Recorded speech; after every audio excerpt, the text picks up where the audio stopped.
Nos momentos em que estava desprendida do corpo pelo sono, sabia do crime que havia cometido e que estava espiando.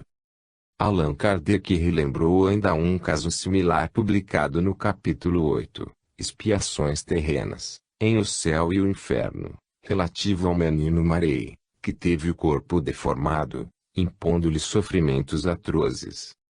Evocado o espírito desse menino, após a morte do seu envoltório corpóreo, disse que desfrutava das alegrias no céu, que suas dores tinham uma causa justa, pois em existência anterior havia sido belo, poderoso e rico, mas também adulado, fútil, orgulhoso, e culpado pelos prejuízos causados ao próximo, que a sua expiação terrena era a continuação da expiação que já experimentava havia longo tempo no mundo dos espíritos. Ainda, nesse mesmo capítulo, Allan Kardec publicou o caso de um menino de 13 anos, que não reconhecia os próprios pais, nem conseguia alimentar-se sozinho, por ter os órgãos não desenvolvidos. Com autorização do Espírito São Luís, Allan Kardec fez evocação desse espírito encarnado, que tinha facilidade em desligar-se do corpo material. Então, obteve dele as seguintes revelações. Estava bem consciente de que se encontrava numa espécie de cativeiro. Quando seu corpo repousava, ficava um pouco mais livre para se elevar ao céu e ficar aliviado. Lembrava-se de sua existência precedente e sabia que estava em exílio por ter sido um jovem libertino e em punição por haver sido depois um espírito leviano. Sabia que a sua existência atual não era inútil ao seu adiantamento e que dentro de alguns anos voltaria à sua pátria. Diante dessas constatações, Allan Kardec salientou que a ausência de qualquer faculdade moral não implica a nulidade do espírito, que, abstração feita dos órgãos, goze de todas as suas faculdades. A deficiência dos órgãos não é senão um obstáculo para a livre manifestação do pensamento. Além disso, Allan Kardec publicou a Instrução de um Espírito, ensinando que os deficientes são seres punidos na terra pelo mau uso que fizeram de potentes faculdades. As expiações são escolhidas, muitas vezes, por esses mesmos espíritos, arrependidos e desejosos de resgatar suas faltas. Todas as enfermidades têm sua razão de ser, pois é a aplicação da mais alta justiça. A loucura é uma punição pelo abuso de faculdades elevadas. O homem tem o dever moral de amenizar o sofrimento dos espíritos encarnados que estão na condição de cretinos ou loucos.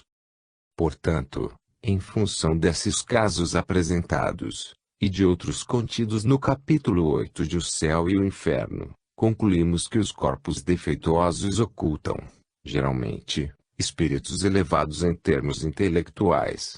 Mas esses espíritos faliram, numa existência corporal anterior, ante as provas morais difíceis que tiveram de enfrentar.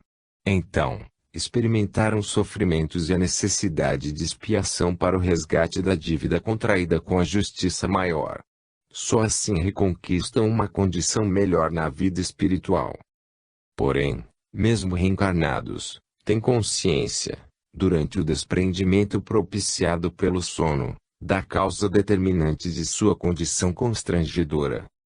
Na volta à vida espiritual, uma vez cumprida com grandeza moral a justa expiação e dependendo de seu aproveitamento, esses espíritos, mais experientes e conscientes de suas responsabilidades morais perante Deus, os semelhantes e a si próprios, retornam regenerados à vida espiritual prontos para retomar a jornada evolutiva, rumo à perfeição espiritual, fazendo um melhor uso das faculdades concedidas por Deus. 20. No mundo extrafísico, o perispírito influi na visão do espírito. Allan Kardec tratou da questão da visão dos espíritos nas questões de 237 a 256 de O Livro dos Espíritos, tendo obtido as seguintes revelações dos espíritos superiores. Os espíritos, em sua volta ao mundo espiritual, conservam as mesmas percepções que tinham na vida material. Além disso, adquirem outras que o corpo material as obscurecia como um véu. Os espíritos veem coisas que não viam quando estavam encarnados. Os espíritos imperfeitos não veem nem compreendem a Deus, apenas sentem a sua soberania. Para ter a visão de Deus, é preciso que o espírito tenha alcançado a perfeição espiritual, após muitas existências corpóreas. Nos espíritos, a visão é bem mais ampla do que nos seres corpóreos. Eles não necessitam da luz terrena para verem as coisas. Alguns espíritos em expiação ou punição podem se encontrar nas trevas. Quanto menos depurado for um espírito, mais limitada é a sua visão. Os espíritos superiores têm uma visão muito ampliada, inclusive a distância, em função de sua pureza espiritual. A visão do espírito superior é bem distinta e penetra tudo. O mesmo se dá com a sua audição. Allan Kardec, no item 257 do Livro dos Espíritos, complementou esses ensinamentos, explicando que o perispírito desempenha um papel importante nas percepções e sensações dos espíritos. Com a destruição do corpo material, as percepções e sensações dos espíritos são detectadas diretamente pelo perispírito. Dessa forma, o espírito recém-desencarnado pode ver o seu corpo material inerte e constatar a presença de espíritos que o venham receber no retorno à vida espiritual. Sendo o perispírito agente das percepções, quanto mais purificado for o espírito, mais etérea é a essência do seu envoltório fluídico. Assim, ele pode sentir, perceber, ver e ouvir coisas que são inacessíveis aos espíritos inferiores. Allan Kardec, no artigo Vidente da Floresta de Zimmerwald, publicado na Revista Espírita de outubro de 1865, ressaltou que o conhecimento da natureza da alma, de suas faculdades, das propriedades do invólucro perispiritual, de sua radiação em torno do corpo e de o poder emancipador e de desprendimento do envoltório corporal permite ao homem compreender as sensações, percepções, visões e audições que estão além das propiciadas pelos órgãos do corpo material. Essas faculdades da alma ampliam-se após a morte do seu envoltório corporal e dependem do grau de pureza do seu envoltório fluídico.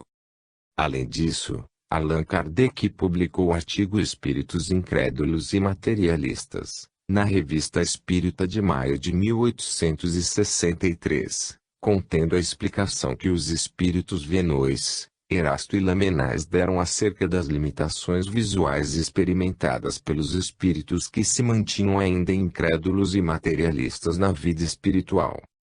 Outrora se consideravam como corpos sólidos, hoje se olham como corpos fluídicos. Eis tudo.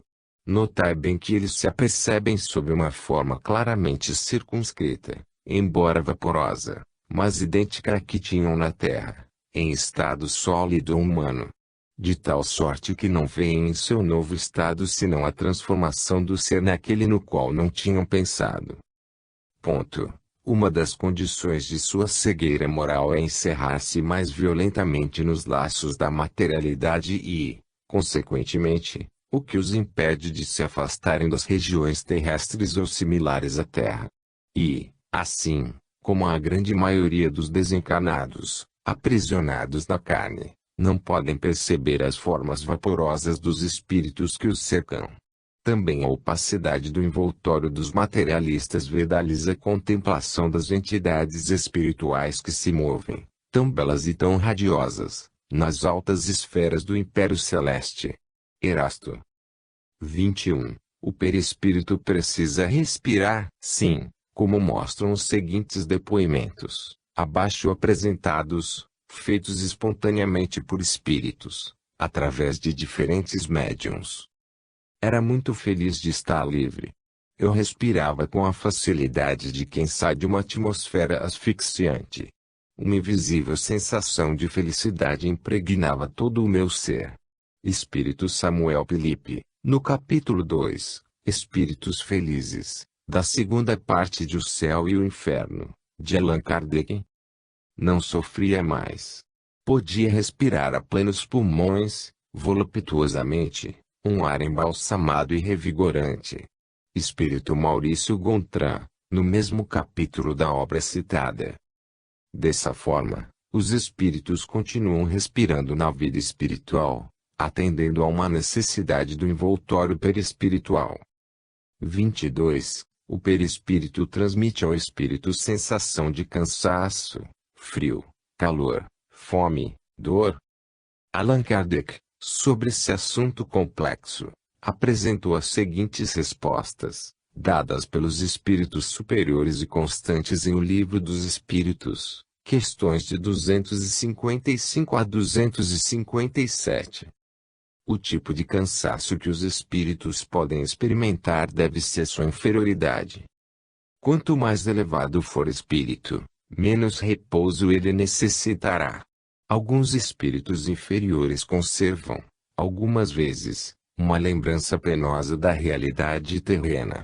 Assim, experimentam ainda sensação de frio ou de calor que suportaram durante a vida material. Eles experimentam uma espécie de impressão, quando se lembram do corpo material, retratando a sensação no perispírito.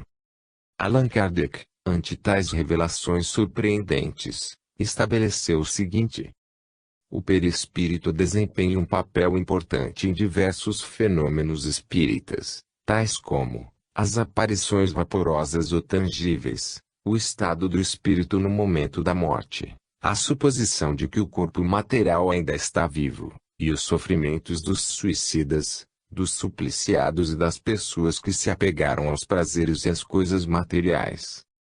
O perispírito, por ser o laço que une o espírito à matéria e por ser formado com o fluido mais ou menos sutil existente no meio ambiente, transmite as sensações externas ao ser consciente. O perispírito, não estando completamente desmaterializado ou desligado do corpo material, no momento ou depois da morte, continua transmitindo ao espírito as sensações do meio ambiente e do que ainda está se passando com o corpo material. No espírito inferior, essa realidade repercute nele de uma forma dolorosa.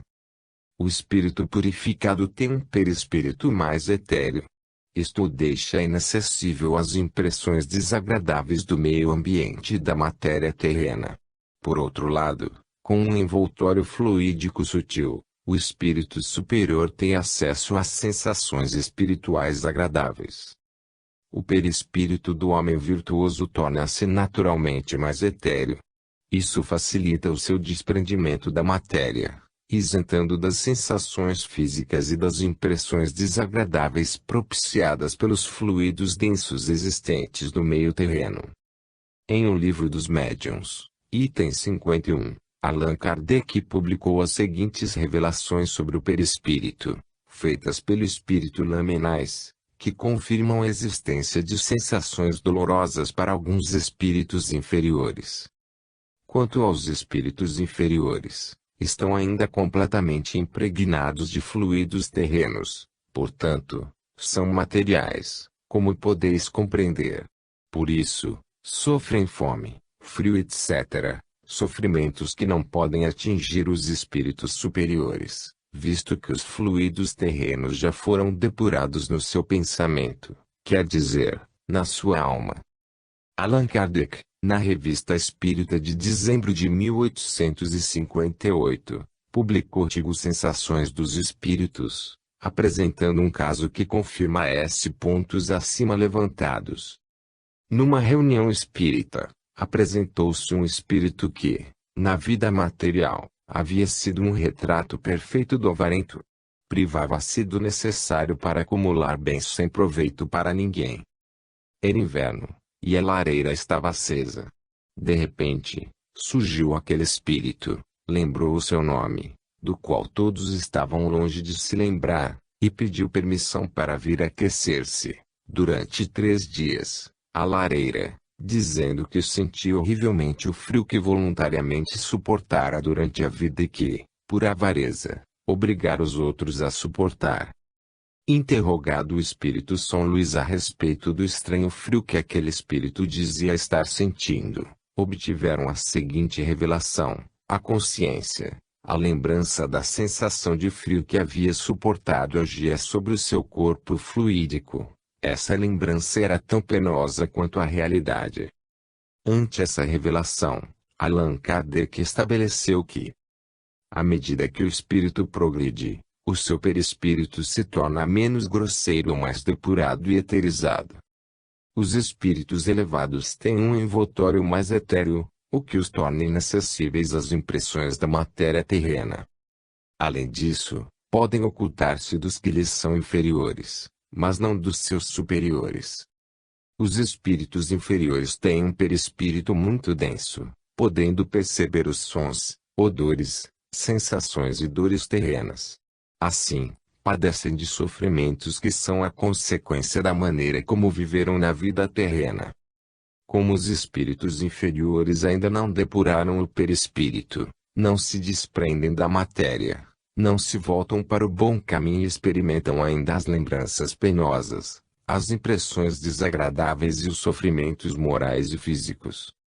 Os espíritos inferiores só conseguem pôr um termo aos seus sofrimentos, elevando-se espiritualmente e purificando-se através de novas provas que enfrentam nas futuras existências corpóreas. Adicionalmente, no artigo Resposta a uma Pergunta Mental, contido na Revista Espírita de outubro de 1862, o espírito comunicante, ao descrever a sua condição no mundo espiritual, disse: "Posso dizer-vos que sofro, é uma dor geral em todos os membros, o que vos deve causar surpresa, uma vez que, com a morte, o corpo apodrece na terra, mas nós temos um outro corpo espiritual que não morre. Isto nos faz sofrer tanto quanto se tivéssemos nosso corpo material. Sofro, mas espero não sofrer sempre." Allan Kardec, no artigo A Morte do Sr. Bezet, Cura de Sétif, publicou a comunicação dada por esse espírito, no qual tratou espontaneamente da fome sentida por alguns espíritos inferiores. Tive sob os olhos o atroz espetáculo da fome entre os espíritos. Lá em cima, encontrei infelizes, mortos nas torturas da fome, ainda procurando em vão satisfazer uma necessidade imaginária, lutando uns contra os outros para arrancar um pedaço de comida que os esconde nas mãos, entredevorando-se. Cena horrível, pavorosa, e que ultrapassava tudo quanto a imaginação humana pode conceber de mais desolador. Inúmeros deles me reconheceram e seu primeiro grito foi: "Pã!" Era em vão que eu tentava lhes fazer compreender a situação, eram surdos às minhas consolações. Que coisa terrível é a morte em semelhantes condições, e como aquele espetáculo é mesmo de natureza a fazer refletir sobre o nada de certos pensamentos humanos. Assim, enquanto na terra se pensa que os que partiram ao menos estão livres da tortura cruel que sofriam, percebe do outro lado que isto não é nada, e que o quadro não é menos sombrio, posto que os atores tenham mudado de aparência. Allan Kardec, ante tais revelações espontâneas e surpreendentes, explicou: "Os espíritos são seres como nós, têm um corpo, fluídico é verdade, mas que não deixa de ser matéria, que deixando o seu invólucro carnal, certos espíritos continuam a vida terrena com as mesmas vicissitudes, durante um tempo mais ou menos longo. Isto parece singular, mas é, e a observação nos ensina que tal é a situação dos espíritos que viveram mais a vida material que a vida espiritual. Situação por vezes terrível, porque a ilusão das necessidades da carne se faz sentir e se tem todas as angústias de uma necessidade impossível de saciar. Muito outra é a posição dos que, desde esta vida, se desmaterializaram pela elevação de seus pensamentos e sua identificação com a vida futura. Todas as dores da vida corporal cessam com o último suspiro, e logo planará o espírito no mundo etéreo, radioso e feliz, como um prisioneiro livre de suas cadeias. 23. O perispírito precisa ser vestido com roupas na vida espiritual. Nas aparições dos espíritos, seja em sonhos, seja no estado de vigília, eles se apresentam usando, geralmente, a mesma roupagem e os mesmos acessórios, enfeites, joias e adornos que usavam na vida corporal. Isso pode parecer estranho, mas Allan Kardec, no artigo Mobiliário de Além-Túmulo, contido na Revista Espírita de agosto de 1859, obteve do Espírito São Luís as seguintes explicações para esse fato interessante. O perispírito toma a aparência de uma vestimenta semelhante à que o espírito usava quando vivo. O espírito tem sobre os elementos fluídicos disseminados no espaço, na atmosfera espiritual, um poder que os homens estão longe de suspeitar. O espírito pode, à vontade, concentrar os elementos fluídicos e lhes dar forma aparente, adequada aos seus projetos. Os objetos criados pelos espíritos podem se tornar temporariamente visíveis aos homens e mesmo tangíveis. Diante dessas explicações, Kardec ressaltou que os espíritos fazem com que a matéria eterizada sofra transformações à sua vontade. Com isso, produzem as vestimentas, joias e outros objetos, no momento em que deles necessitam. Os espíritos podem tirar do elemento universal os materiais de que precisam para fazer todas as coisas e dar a elas uma realidade temporária, com todas as suas propriedades. Os espíritos podem também, por esse mesmo processo, produzir e obter a tinta que precisam para escrever, no fenômeno conhecido como escrita direta. Os espíritos, ao agirem sobre a matéria universal, tiram os elementos necessários à formação dos objetos, dando-lhes a mesma aparência dos diversos corpos existentes na vida terrena. Inerente ao espírito, a faculdade de operar essas transformações íntimas na matéria elementar e de lhes dar determinadas propriedades. Eles chegam, muitas vezes, a exercê-la como um ato instintivo, que não logram perceber ou compreender. Os objetos formados pelos espíritos têm existência temporária, que está subordinada à sua vontade ou à sua necessidade. Os espíritos podem, por um impulso da sua vontade, fazer ou desfazer objetos de que precisam. Aos olhos das pessoas vivas, os objetos criados pelos espíritos têm todas as aparências da realidade, ao se tornarem momentaneamente visíveis ou tangíveis. Allan Kardec, no artigo Os Espíritos Glóbulos, contido na Revista Espírita de fevereiro de 1860, fez a seguinte consideração sobre as roupas usadas pelos espíritos. Os espíritos podem ser vistos sob vários aspectos, dos quais o mais frequente é a forma humana. Podendo dar todas as aparências ao perispírito que lhe constitui o corpo etéreo, ele, o espírito, se apresentar sob a que melhor pode torná-lo reconhecido. Assim, posto que, como espírito, não mais tenha qualquer enfermidade física, que pudesse ter sofrido como homem, mostrar-se-á estropiado, coxo ou corcunda, se o julga conveniente para ser identificado.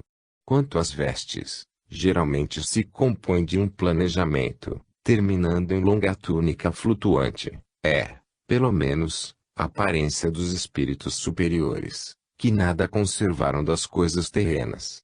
Mas os espíritos vulgares, os que conhecemos, quase sempre têm a roupa que usavam no último período de sua vida. Muitas vezes têm os atributos característicos de sua classe. Além disso, Allan Kardec, no artigo Criações Fantásticas da Imaginação, publicado na Revista Espírita de agosto de 1866, fez as seguintes considerações acerca da criação de objetos e roupas por parte dos espíritos. O pensamento faz sofrer modificações no elemento fluídico. Pode dizer-se que ele o modela à vontade. A matéria etérea sofre sem esforço a ação do pensamento. Sob essa ação, ela é susceptível de revestir todas as formas e todas as aparências. É assim que se vê os espíritos, ainda pouco desmaterializados, apresentarem-se como tendo na mão os objetos que tinham em vida, revestir-se com as mesmas roupas, usar os mesmos ornamentos e tomar, à vontade, as mesmas aparências. Essas criações fluídicas por vezes podem revestir, para os vivos, aparências momentaneamente visíveis e tangíveis, por isso que, na realidade, são devidas a uma transformação da matéria etérea.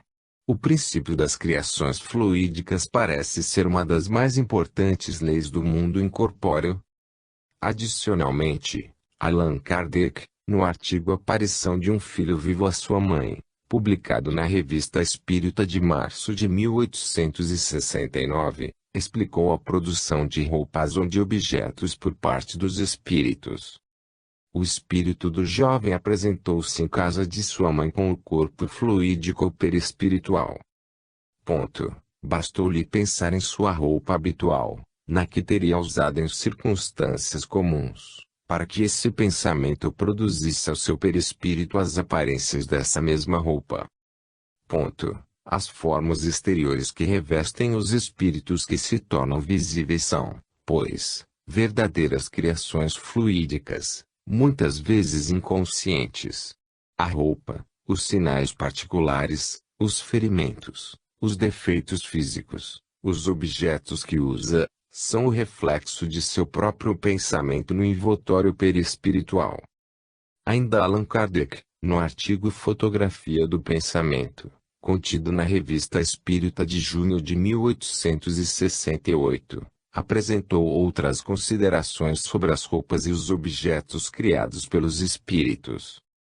O pensamento do espírito cria fluidicamente os objetos de que tinha o hábito de se servir. Um avarento manejará ouro, um militar terá suas armas e o seu uniforme, um fumante, o seu cachimbo, um trabalhador, a sua charrua e os bois, uma velha, a sua aroca.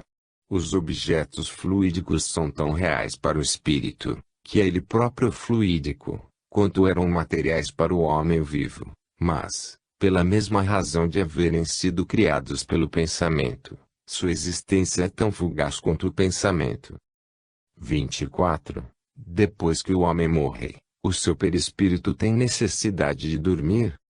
No artigo intitulado Visão Retrospectiva das Várias Encarnações de um Espírito, Sono dos Espíritos, Revista Espírita de junho e julho de 1866, Allan Kardec fez publicar mensagem escrita espontaneamente pelo espírito Dr. Cailleaux, através da mediunidade do Sr. Morin.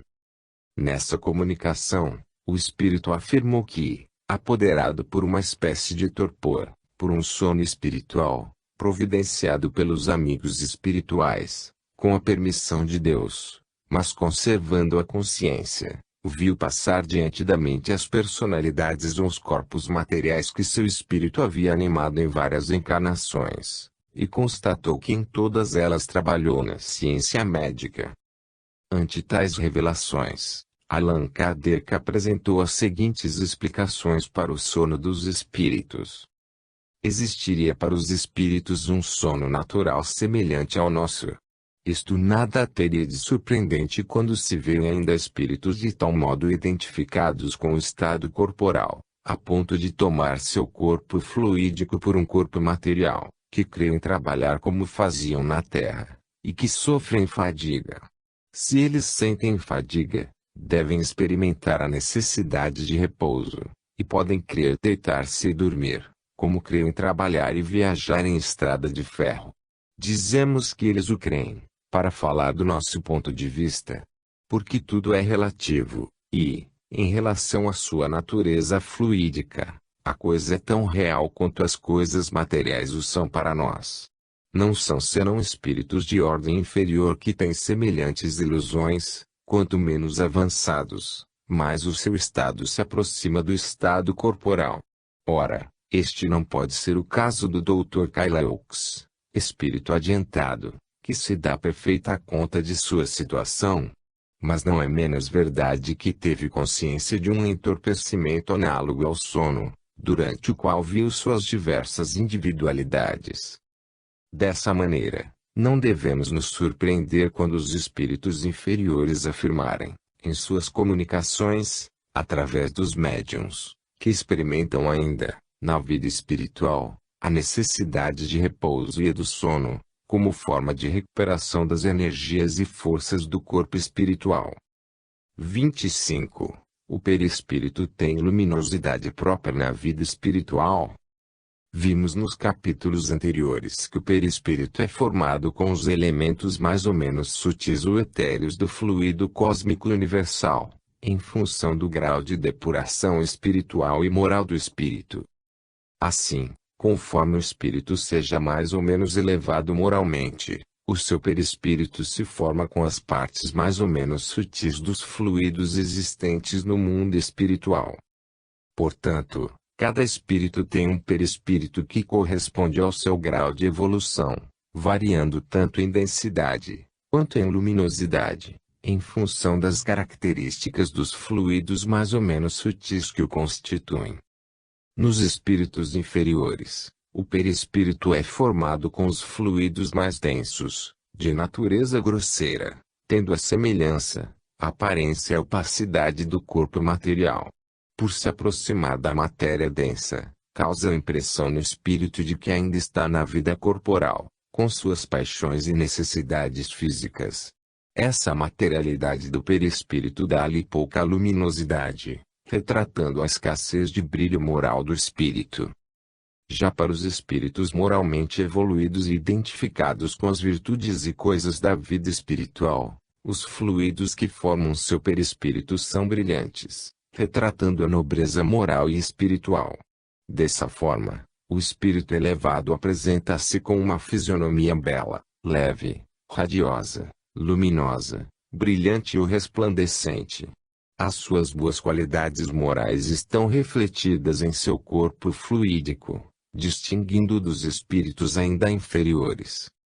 Allan Kardec, no artigo intitulado Espírito de um lado, Corpo do outro, palestra com espírito de um vivo, contido na Revista Espírita de janeiro de 1860, obteve do espírito evocado a revelação de que seu perispírito, isto é, o seu corpo fluídico, era luminoso e que o laço fluídico que o mantinha ligado ao corpo material adormecido se assemelhava a uma luz fosforescente.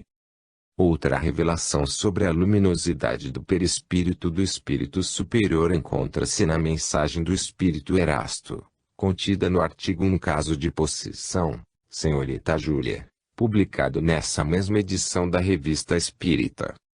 Quando magnetizarem Júlia, será preciso começar pela fervorosa evocação do Cura-Dares e outros bons espíritos que se comunicam habitualmente entre vós, pedindo-lhes que hajam contra os maus espíritos que perseguem essa moça, e que fugirão ante suas falanges luminosas. Além disso, sobre a luminosidade do perispírito do espírito superior, Allan Kardec escreveu o seguinte no artigo A Vista de Deus, publicado na Revista Espírita de maio de 1866. Como os espíritos da mais elevada ordem resplandecem com um brilho deslumbrante, pode ser que espíritos menos elevados, encarnados ou desencarnados, feridos pelo esplendor que os cerca, julgassem ter visto o próprio Deus. 26. Como o perispírito se desloca no espaço. Allan Kardec apresentou, nas questões 89 a 92 de O Livro dos Espíritos, as seguintes respostas que obteve dos espíritos superiores, acerca do modo de locomoção dos espíritos. Os espíritos levam um determinado tempo para percorrer o espaço, apesar de se deslocarem com a rapidez do pensamento. Os espíritos conservam o pensamento em todo o lugar em que se dirigem, porque este é um atributo inerente a eles. Os espíritos que se transportam de um lugar para outro têm consciência da distância que estão percorrendo e do espaço que estão atravessando. Os espíritos podem prestar atenção ou não, dependendo da sua vontade, nos detalhes das coisas que estão contidas no espaço em que estão percorrendo. A natureza mais ou menos depurada do espírito influi na densidade de seu perispírito. Dessa forma, nem todo espírito tem a mesma facilidade de locomoção. Somente os espíritos superiores, que têm um perispírito muito sutil, deslocam-se com muita rapidez e facilidade, podendo ir a toda parte. Ao se deslocar, a matéria do mundo material não é um obstáculo para a locomoção dos espíritos, pois eles podem penetrá-la e atravessá-la com facilidade. O espírito elevado pode se irradiar para diferentes lados. Isto não implica a sua divisão em diversas partes, porque ele é uno. Mas, essa capacidade pode dar ao homem a impressão de que ele pode estar em vários locais ao mesmo tempo. Já com as respostas obtidas nas questões 278 a 280, Allan Kardec tornou compreensível que os bons espíritos podem ir a todos os lugares, para exercer, principalmente, a sua influência sobre os espíritos maus e ajudá-los a combater as más tendências e obter elevação espiritual. Além disso, eles têm acesso às regiões superiores do mundo espiritual, podendo ir aos locais onde os bons espíritos se reúnem, formando grupos ou famílias em que ficam unidos por afinidade, pela simpatia, pelos bons sentimentos e pelo propósito de fazer o bem. Um exemplo da facilidade de locomoção do espírito superior, pela sutileza e leveza de seu perispírito, está contido na mensagem do espírito Dr. Carl Oakes, publicada por Allan Kardec na Revista Espírita de junho de 1866. Desde a minha entrada na verdadeira vida, bem depressa me familiarizei com todas as novidades, nas muito suaves exigências de minha situação atual. Hoje de todos os lados me chamam, não mais como outrora, para dar meus cuidados aos corpos doentes, mas para trazer alívio às doenças da alma. A tarefa é suave para desempenhar e com mais rapidez do que outrora chegava à cabeceira dos doentes, hoje atendo ao chamado das almas sofredoras. Posso mesmo, e isso nada tem de admirável para mim, transportar-me quase que instantaneamente de um a outro ponto, com a mesma facilidade com que o pensamento vai de um a outro assunto. 27. O perispírito é usado na comunicação entre espíritos. O espírito usa naturalmente o seu perispírito para estabelecer a comunicação verbal com os outros espíritos, como fazia com o corpo material. Isto é mais evidente nos espíritos inferiores, que não têm a capacidade de ler os pensamentos alheios e de transmitir os que lhes são próprios. Este fato está evidente na evocação do espírito Tambor de Teresina que promovia manifestações físicas, publicada por Allan Kardec na Revista Espírita de julho de 1858. Ante a pergunta de Allan Kardec, se ele podia ler os pensamentos das pessoas presentes à reunião, o espírito disse: Não, não leio nas almas, pois para tanto não sou bastante perfeito. Ante essa resposta, Allan Kardec escreveu a seguinte nota: Como espírito de uma ordem pouco elevada, ele pode, pela evocação, ser constrangido a ouvir a um meio que lhe desagrada. Por outro lado, sem ler propriamente os nossos pensamentos, ele por certo poderia ver se as pessoas se reuniam com um objetivo sério e, pela natureza das perguntas e da conversa, julgar se a assembleia era composta de pessoas sinceramente desejosas de esclarecimento. Por outro lado, os espíritos elevados podem ler, com certa facilidade, os pensamentos dos espíritos encarnados ou desencarnados. Isto está bastante evidente nos depoimentos abaixo apresentados. Uma coisa que me surpreendeu, a princípio, foi o fato de nos compreendermos sem dizer palavra. Nossos pensamentos se transmitiam pelo simples olhar e como por uma espécie de penetração fluídica. Espírito Samuel Felipe, no capítulo 2, Espíritos Felizes, da segunda parte de O Céu e o Inferno, de Allan Kardec. Eu posso ler no pensamento de vós todos e sou muito feliz. O ar que vos envolve, impalpável como nós, os espíritos, está marcado pelos vossos pensamentos. O vosso próprio hausto é, por assim dizer, a página escrita dos vossos pensamentos. Essas páginas são lidas e comentadas por espíritos que constantemente se acercam de vós. São eles os mensageiros de uma telegrafia divina que nada escapa. Espírito Sr. Samson, no capítulo 2, Espíritos Felizes, da segunda parte de O Céu e o Inferno, de Allan Kardec. Allan Kardec explicou o processo da transmissão e da leitura do pensamento do espírito da seguinte forma, em A Gênese e Obras Póstumas. O pensamento cria imagens fluídicas que se refletem, repercutem e se fotografam no perispírito. Desse modo, os mais secretos pensamentos da alma ficam registrados no seu invólucro fluídico. Então, um espírito pode ler o pensamento de outro espírito encarnado ou desencarnado, como num espelho ou livro. Essa realidade ficou confirmada com a evocação do espírito da Senhora Schwabenhaus, publicada na Revista Espírita de setembro de 1858. Esse espírito elevado fez a seguinte afirmação: sim, posso ler os vossos pensamentos, verei se vossos pensamentos são bons.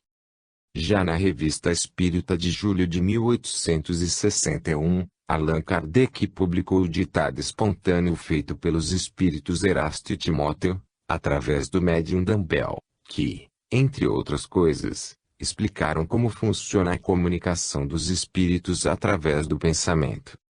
Comunicamo-nos com os espíritos encarnados, como com os espíritos propriamente ditos, pela simples radiação de nosso pensamento. Nossos pensamentos não necessitam da vestimenta da palavra para serem compreendidos pelos espíritos, e todos eles percebem o pensamento que lhes desejamos comunicar, simplesmente por lhes dirigirmos esse pensamento e em razão de suas faculdades intelectuais, isto é, tal pensamento pode ser compreendido por tais ou quais, conforme o seu adiantamento, ao passo que, em outros, tal pensamento, não despertando nenhuma lembrança, nenhum conhecimento no fundo de seu coração ou de seu cérebro, jamais é por eles percebido. Neste caso, o espírito encarnado que nos serve de médium é mais adequado a transmitir o nosso pensamento aos outros encarnados, embora não compreenda, do que um espírito desencarnado e pouco adiantado poderia fazê-lo, se fôssemos forçados a recorrer à sua intervenção. Porque o ser terreno põe seu corpo, como instrumento, à nossa disposição, o espírito errante não o pode fazer. Como dissemos, os espíritos não necessitam de revestir seu pensamento, percebem e comunicam o pensamento pelo simples fato de o possuírem. Os seres corpóreos, ao contrário, só o percebem quando revestido. Enquanto a letra, a palavra, o substantivo, o verbo, a frase, enfim, vos são necessários para perceber, mesmo mentalmente, nenhuma forma visível ou tangível nos é necessária. Sobre esse mesmo assunto, Allan Kardec publicou na Revista Estrita, de janeiro de 1867, uma mensagem escrita pelo espírito Leclerc, através do médium Desliens, narrando a facilidade que encontrava para compreender o sentimento e o pensamento dos outros espíritos. Este mundo, que eu não conhecia senão através das comunicações dos espíritos, hoje posso apreciar a sua beleza. Quanto este mundo é diferente do nosso. Cada rosto é a reprodução exata dos sentimentos íntimos, nenhuma fisionomia mentirosa, impossível a hipocrisia. O pensamento se revela inteiramente ao olhar, benevolente ou malévolo, conforme a natureza do espírito. Outra confirmação da realidade da leitura do pensamento por parte do espírito superior encontra-se no artigo Correspondência Inédita de Lavater, carta de um defunto a seu amigo, publicado na Revista Espírita de maio de 1868. Cada uma de vossas ações, de vossos pensamentos, leva a um cunho particular, instantaneamente compreendido e apreciado por todos os espíritos desencarnados. Portanto, os depoimentos dos espíritos atestam que eles podem ler os pensamentos uns dos outros ou mesmo de nós, os espíritos encarnados, conscientizando-nos da importância de mantê-los nobres e elevados, para desfrutarmos das boas companhias espirituais e de suas influências benéficas. Encerramento da primeira parte. Com os ensinamentos dos espíritos de Allan Kardec, a respeito do perispírito, Reunidos nos 27 capítulos que compuseram a primeira parte deste trabalho, pode-se compreender melhor a grandeza da obra de Deus, a nossa composição tríplice e natureza íntima, os papéis importantes que temos a desempenhar nesta jornada evolutiva na vida terrena, bem como o destino venturoso que nos aguarda, na vida futura, se cada qual souber conquistar a nobreza moral e espiritual e praticar as boas atitudes e obras na vida presente. Segunda parte. Revelações dos Espíritos após Allan Kardec. 1. O que os Espíritos disseram a Leon Denis a respeito do perispírito. Leon Denis foi o grande continuador dos trabalhos espíritas iniciados por Allan Kardec. Em seu notável livro O Problema do Ser, do Destino e da Dor, publicado em Paris, em 1908, destacou, no capítulo 1, que, durante a elaboração de sua obra espírita, adotou os mesmos métodos empregados por Allan Kardec. Além disso, preocupou-se em acrescentar ao seu trabalho os desenvolvimentos que haviam ocorrido em função das investigações e experiências feitas por muitos outros pesquisadores, após a morte do codificador do Espiritismo. Quanto às suas experiências pessoais, no campo das investigações espíritas, registrou o seguinte: há 30 anos que, sem interrupção, eu mesmo posso dizê-lo, tenho recebido ensinamentos de guias espirituais que não têm cessado de me dispensar sua assistência e conselhos. As suas revelações tomaram caráter particularmente didático no decurso de sessões, que se sucederam no espaço de 8 anos e das quais muitas vezes falei numa obra precedente.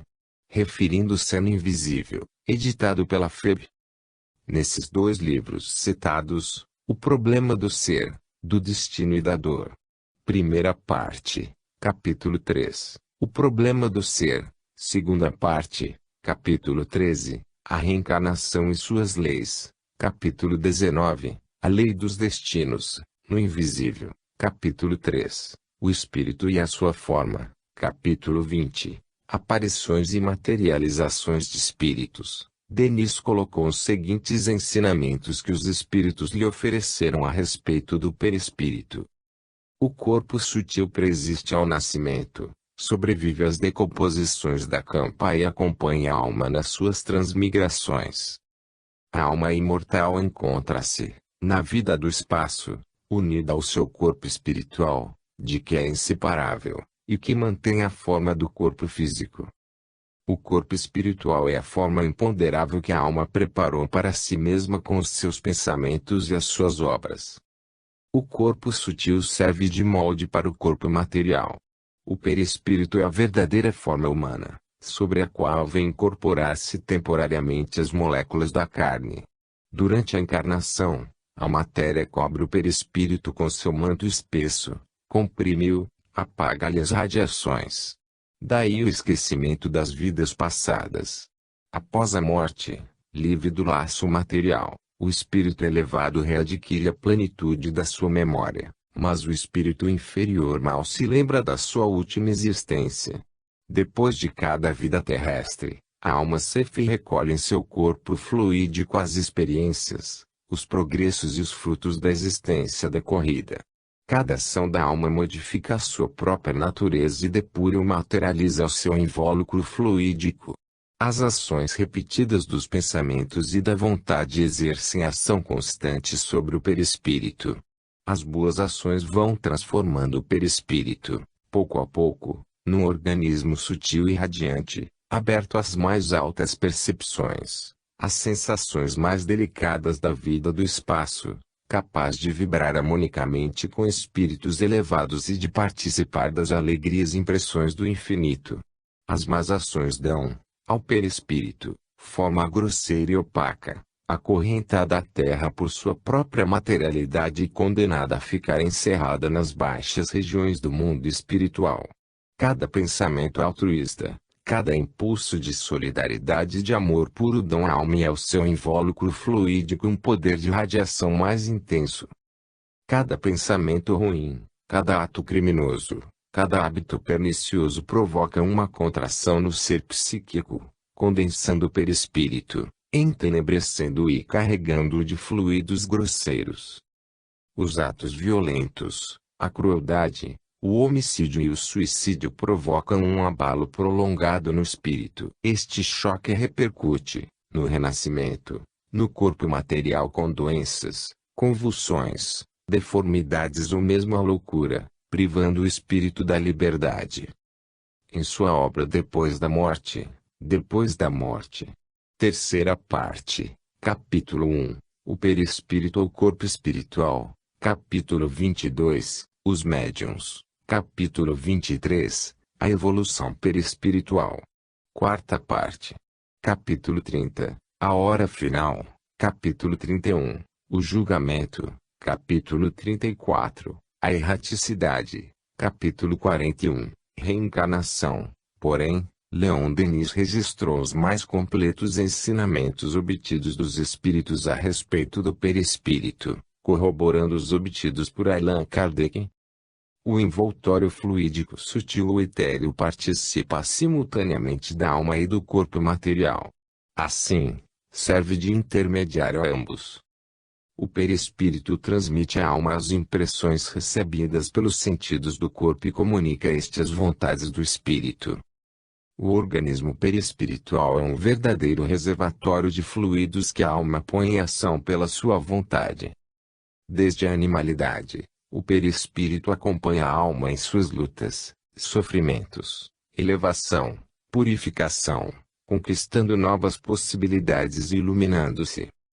O corpo fluídico depura-se e enobrece-se com a alma, sobe com ela os degraus da hierarquia espiritual, tornando-se cada vez mais diáfano e sutil, leve, brilhante e resplandecente, assumindo formas mais harmoniosas e belas. A elevação dos sentimentos, a pureza da vida, os nobres impulsos para o bem e o ideal, as provações e os sofrimentos pacientemente suportados, depuram pouco a pouco as moléculas perispiríticas e elevam as suas vibrações. As preocupações, os apetites materiais, as paixões baixas e vulgares reagem sobre o perispírito, tornando-o pesado, denso e escuro e fazendo-o experimentar as mesmas sensações, necessidades e exigências do corpo material. Durante o sono, o perispírito desprende-se do corpo material e transporta-se pelo espaço. Então, o espírito vê, percebe e observa as coisas, com sentidos análogos, porém mais poderosos e elevados do que os possibilitados pelo corpo físico. Desde que um espírito encontre as condições requeridas e possa retirar de um médium a matéria fluídica e a força vital necessárias, ele as assimila para se revestir, ou só pouco, com as aparências do corpo terrestre. Dá-se, então, o fenômeno das aparições ou materializações de espíritos. Nas aparições ou materializações, os espíritos condensam seu próprio envoltório fluídico, até torná-lo visível e, algumas vezes, tangível. Pela existência do perispírito e pelas leis da mediunidade, os espíritos podem exercer influências e ações sobre os homens e os médiuns. Os espíritos superiores comunicam-se através dos médiuns para transmitir ensinos, conselhos salutares aos homens e para promover o progresso moral e espiritual da humanidade. Com a morte, a facilidade do desprendimento do perispírito depende do caráter, dos méritos e da elevação moral do espírito que abandona a terra. O desprendimento do corpo inerte é fácil para aquele que se desligou previamente das coisas materiais, que aspirou aos bens espirituais e cumpriu com seus deveres morais. O espírito do homem que foi justo e bom desperta logo da perturbação, do entorpecimento e do sono leve, para aproveitar os esplendores da vida celeste. Quanto mais sutis e rarefeitas as moléculas do perispírito, mais rápida a desencarnação. O espírito bom entra logo em contato com os grupos espirituais que lhe são similares. Todo espírito traz em si, visível para todos, o seu céu ou o seu inferno. A prova irrecusável de sua elevação ou de sua inferioridade está inscrita em seu próprio corpo fluídico, que é um quadro vivo e fiel dos seus trabalhos e atos passados. O espírito adiantado, com sua veste fluídica brilhante, sente-se liberto das influências da matéria densa e pode desfrutar dos gozos da vida superior. Já o espírito inferior, com seu perispírito opaco, não consegue elevar-se acima da atmosfera terrestre e continua a compartilhar as lutas, paixões, desejos e prazeres dos homens. Na reencarnação, o perispírito assimila as moléculas materiais, sendo o molde fluídico que calca a sua forma sobre a matéria. Assim, as qualidades ou os defeitos registrados no molde aparecem no corpo físico, que se torna uma cópia do perispírito. Isto explica por que alguns espíritos criminosos, viciosos ou maus, que danificaram o perispírito, estão condicionados a renascer em corpos enfermos, disformes ou sofredores. Considerações. Como se constata facilmente, Leon Denis corroborou, em todos os sentidos, os ensinamentos que Allan Kardec obteve dos espíritos acerca do perispírito. Mas, sem dúvida, a sua grande contribuição foi ressaltar a força e o poder moral que a doutrina espírita tem em aperfeiçoar o uso das faculdades da alma, pela prática das virtudes, dando características elevadas ao perispírito e colocando em sintonia e afinidade com um dos espíritos elevados, junto dos quais o espírito sublimado passa a desfrutar das bem-aventuranças. 2. O que os espíritos disseram a Gabriel Delany a respeito do perispírito. Gabriel Delany nasceu numa família espírita, cujos pais participavam ativamente dos trabalhos mediúnicos realizados por Allan Kardec. Quando adulto, tornou-se um dos mais notáveis espíritas, conforme registram os dados de sua biografia.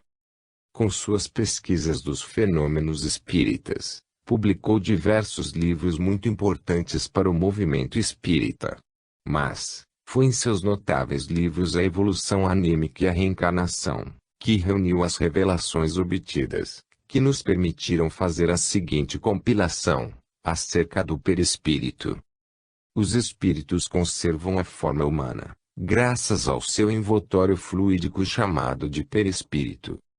Durante o processo de encarnação, o organismo fluídico do espírito, que é preexistente, participa da formação do corpo físico, servindo de desenho prévio, de regra ou de molde orientador na constituição do envoltório material.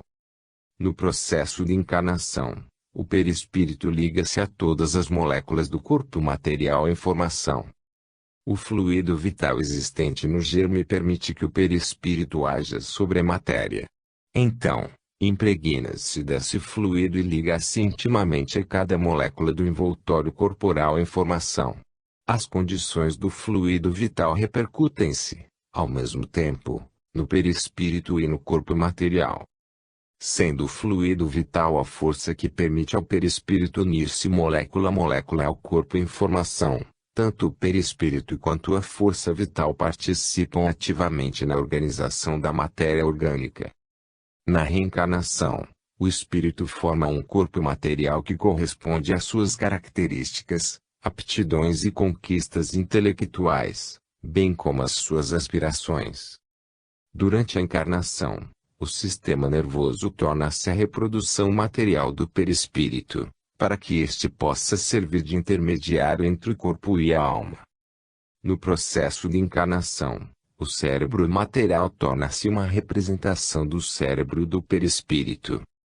Com a encarnação, o perispírito, que é preexistente, passa por uma materialização de longa duração. Isto difere das aparições tangíveis dos espíritos nas sessões de materializações, quando eles assumem uma existência efêmera ou temporária. Por organizar a matéria corporal, por servir de molde ao corpo carnal, por participar ativamente na formação do invólucro corporal, o perispírito sofre uma materialização estável e permanente. Isto permite ao espírito manifestar-se adequadamente e exteriorizar as suas faculdades na vida terrena.